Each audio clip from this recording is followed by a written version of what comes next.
Okay, here we are on the west side of the south bedroom, or the front bedroom. This is the electric meter. Power's coming in below grade. We've got a slip joint right there. We got protective covers on our non-conductive covers on L1 and L2 like we're supposed to. That's a good thing. Coming over here, this is our clothes dryer, GFCI protected. That's a good thing. That's a whole house surge protector. That's a good thing. This is the feeder going to the second panel. This is 35 amps for the 3.5 ton condensing unit. The condensing unit is properly fused. That's a good thing. It's labeled about like it should be. All good things. All good things.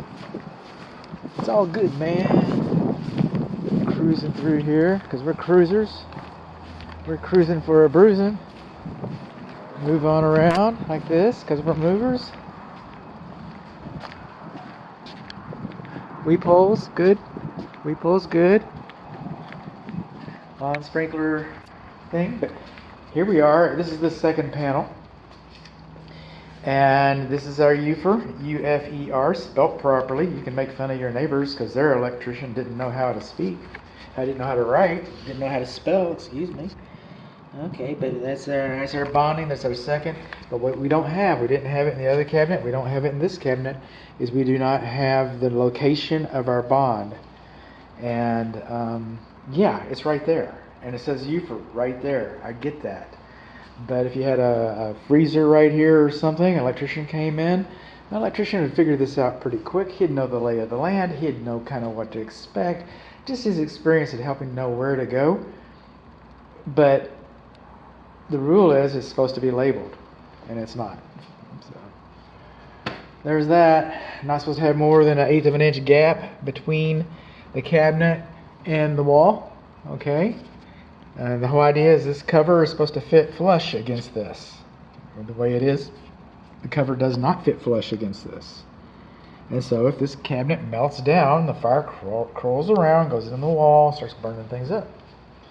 So that's why we're supposed to be doing that. And we didn't. That's why we didn't. And that's about it. We got GFCI and AFCI just about everywhere we're supposed to. Yep. Because these go to GFCIs. What are you down there on the furnace? Okay. So yeah, GFCI is about everywhere. AFCI is about everywhere we're supposed to have it. Those are all good things. So what did we learn? We learned that, well, we learned a couple things. So I'm just going to kind of go on in there. But one thing we learned is that we got too large of a gap at the cabinet right there. Okay, that's one thing that we learned. Then we learned, I know, double work, my business, it's double work. Come on across here, it's kind of hard walking across this yard, I gotta tell you. But right here, we should have had fire caulk. So if this melts down, it doesn't go into the building, okay? And right over here, we're missing our sealant. We got sealant on this, we got sealant on this. We got sealant on this. We're supposed to have sealant right there too. We don't have sealant right there. I guess it's kind of tight to get in there.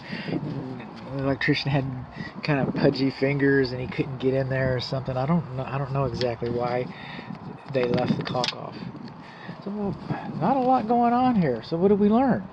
We learned that we were missing a little bit of caulk and the cabinet box doesn't fit right. And other than that, it's a pretty clean installation. I got one point I'd like to speak to though. While I'm at it, save some conversation down the road, help everybody. To somebody that's a little bit savvy about the ways of the world and of electrical, but not completely savvy, but they may look this model up and say that this model's been recalled. This model's been recalled. That's what they might say because that model has been recalled. But that's too high of a number. So the problem has been corrected while this box is being manufactured, and this box itself Doesn't have the problem that the earlier boxes with the same model were recalled. This one was not.